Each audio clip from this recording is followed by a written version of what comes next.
May 5th. Moved into a halfway house today. For the first time in what feels like years, I have my own room. Complete with my cell phone. Yes. A TV, mini fridge, this computer, it's an old Mac, but it's got signal, and microwave.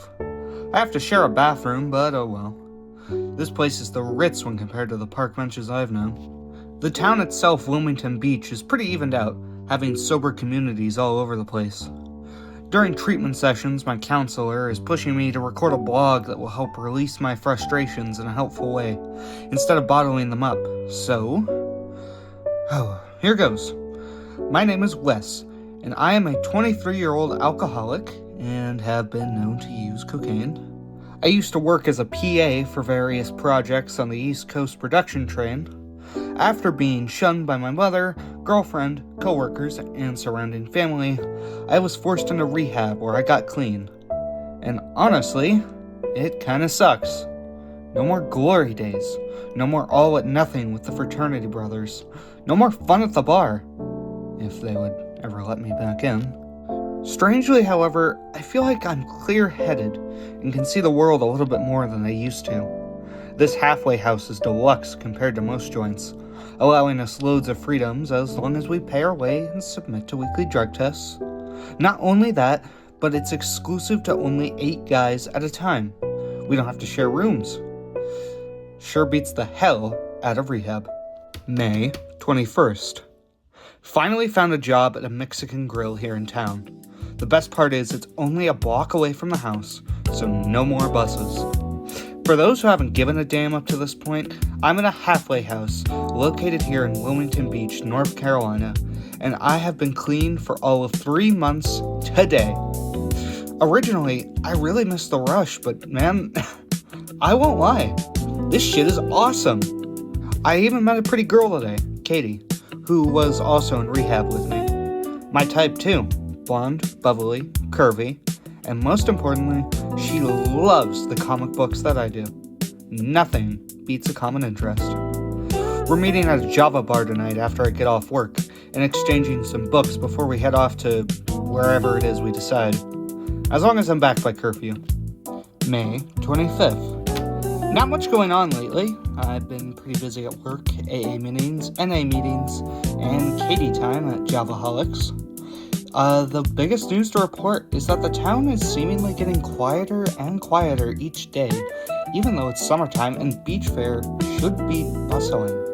Hell, it was even a slow day at La Casina, which I really failed to understand, seeing how it's the only Mexican grill in town that has a sanitation grade above 95. Going to walk Katie home after Javaholics and see if it livens up. May 28th. Weird thing happened today this weekend. Somewhere in Florida over the weekend, a man abusing bath salts attacked and viciously chewed off the face of a homeless man. The guy was exhibiting signs of superhuman strength, and if you know anything about drugs, it's that anything is possible. But bath salts? Always thought that was a meth thing, but drugs is drugs though. No doubt about that. At the NA meeting today, we discussed the possibility that the drugs were explicitly tampered with and something else got into his system. That induced the same super strength, a theory that old cats tried to dismiss as silly. Katie's kind of scared about it though, since we live in a community that's not only half sober, but almost more than half abusing. I told her I'd protect her. May 29th. Official Freakout Day.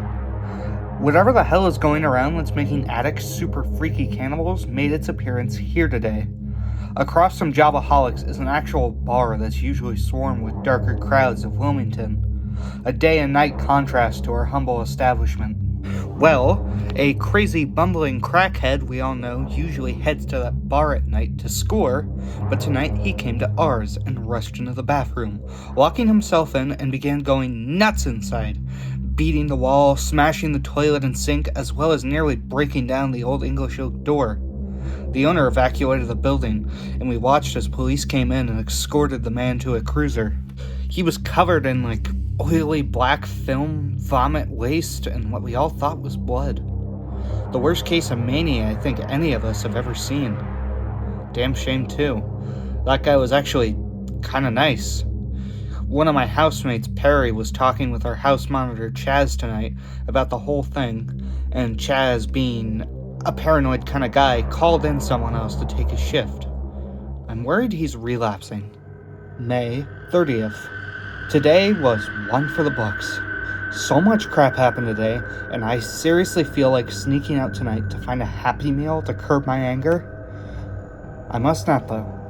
I owe it to myself not to. Here's a list of shit that's bombarded me today.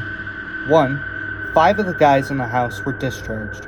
3 for relapsing, and the other 2 wanted to leave town fearing the influence. A trend that's highly uncommon here in this facility. Another trend that follows up on this is that usually people are lining up the door to get into this joint, but only one was admitted. My new best friend and fellow comic book enthusiast, Mario. Only Mario, Perry, myself, and another regular named Matt remain. 2. The meetings were called off for the day, letting everyone recover from the incident at Javaholics. We were instead directed. Since last night, 3 more incidents have broken out across Wilmington. One in particular, sadly, was Chester Chaz Bull, our former house mentor. Unlike the other 2, however, he disappeared. And 3, who I thought was my ex-girlfriend Emily, showed up today. She was concerned, as was my mother apparently, both of them wishing me to come home. I was like, bitch, are you serious? No phone calls, no letters, no nothing for months, and now you give me shit? Fuck off. I doubt the urge to use will ever be as strong as it is right now, because of them. She and my mom are staying at the Hilton, and I doubt they're leaving until they can convince me to come with them. Perry, Mario, Matt, and myself hung out in my room tonight to just talk things over. Matt's rehab lover, Jessica, snuck in as usual, but the gravity around her was rather lax, seeing as how the mentors apparently aren't paying attention to the cameras in the house. No woman rules, blah blah blah. Matt and Jessica decided to leave together this weekend, and invited me and Katie to come as well. I respectfully declined, though I truly do miss Katie, and haven't heard from her all day. Jessica made an effort to comfort me, telling me that she's at the house, in bed, missing me too. All I can say now is that when shit starts hitting the fan, it's funny how real it looks when you're clean and sober. May 31st, 2:30 a.m. I sit here awake, unable to get back to sleep, knowing just how wrong things are right now. We all woke up to the sound of a fight in the office next door. Mario and Matt came out of their rooms, running out to see what was happening. When they approached the building, all they could see was tonight's mentor Billy fighting with Chaz, who was out of his mind and incoherent. Matt managed to knock him out with a toolbox before he could choke out Billy. Paramedics showed up and took off with him before Billy suddenly up and left himself, leaving us here alone. He didn't even bother calling anyone else to take over his shift. He just left. The rest of us here have been sitting in our rooms wondering just what the fuck to do now.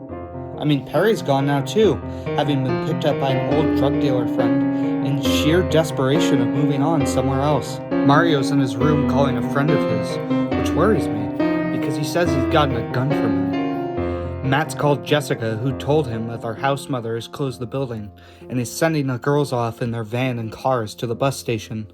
She was able to slip out Katie, who's coming up with her now, making this whole situation even harder to understand. While Matt's packing up the last of his things, I'm watching more and more reports on this craziness, trying to reel myself back some before I blow up. When they finally get here, I'll talk with Katie about what to do next. Till then, I'm venturing back to the office. I'm gonna try to call someone, and then my mom and Emily. Hopefully they've left town already. If not, we'll have even bigger problems. 3:45 a.m. Back from the office. It's a fucking mess in there. The phone was destroyed in the struggle, so I assumed that Billy was going to walk somewhere to get help.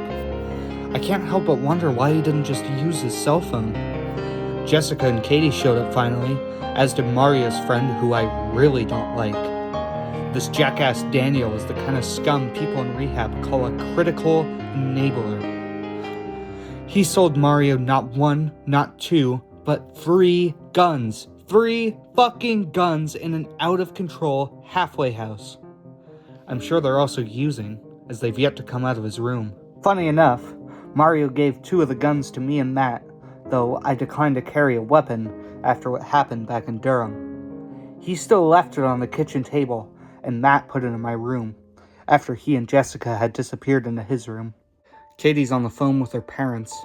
I feel I should call Emily and my mother, but I can't bring myself to make them worry about me any more than they already have. For now I'm worried myself.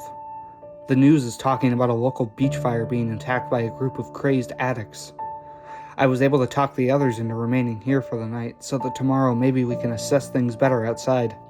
Jessica's car is packed with their things, and Katie's, who are all still trying to talk me into going. I find it pointless now, as I'm sure the situation is being put under control by police. If we're caught up in the middle of this in any way, we're toast. At least here, we may be able to hold up for a while, so I'm attempting to talk the others into staying so we can better fortify the house. Try surviving this way. I'll remain by the computer, document everything I can in the hopes that something or someone may know that we're okay and scared. If anyone from the WTC Treatment Center or Wilmington Beach Police Department get this, just know that myself, Catherine Young, Matthew Dennis, Jessica Stahl, and hopefully Mario Chavez, are okay and not using. We're at the Launch House 4 off of Market Street in downtown Wilmington. We should be okay for now.